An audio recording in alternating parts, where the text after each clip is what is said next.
Bonjour, bonjour. Alors, je vous raconte une drôle de situation que j'ai vécue il y a quelques semaines au grand marché de Ouagadougou.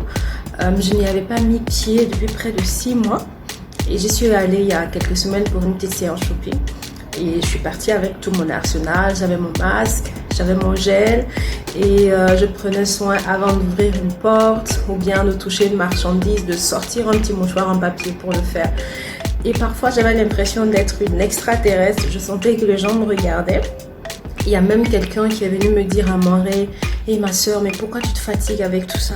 T'en as pas besoin. J'étais là, d'accord.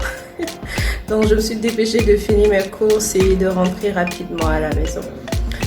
C'est vrai que je remarque depuis la levée du couvre-feu le 3 juin, les gens dans la rue, en circulation, dans les quartiers, font de moins en moins attention à l'application des mesures barrières. Ce qui est vraiment flagrant, c'est le port du masque. Je vois très peu de gens en circulation qui portent le masque. Et voilà, je trouve ça vraiment dommage. J'en parlais d'ailleurs dans un de mes articles précédents.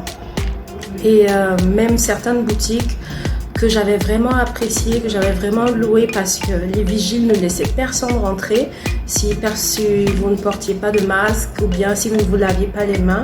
Ils étaient vraiment très à cheval sur ça et malheureusement depuis quelques semaines ce n'est plus le cas. Je trouve ça vraiment dommage également.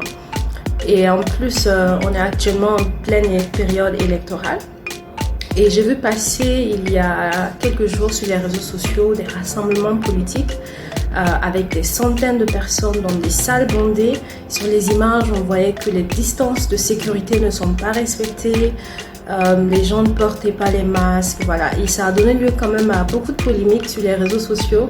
On se demandait si ces partis avaient réussi à signer une trêve avec la maladie ou bien la maladie avait officiellement décidé de quitter le Burkina Faso, on ne comprend pas.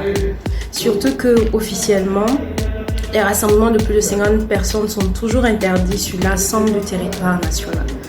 Voilà. Et j'ai même vu des acteurs du secteur de la culture qui s'en plaignaient parce que eux, ils font face à d'énormes difficultés depuis l'arrivée de la maladie. Toutes leurs activités sont à l'arrêt et malgré cette interdiction, d'autres semblent autorisés à mener des activités de grande envergure alors que eux ne peuvent pas.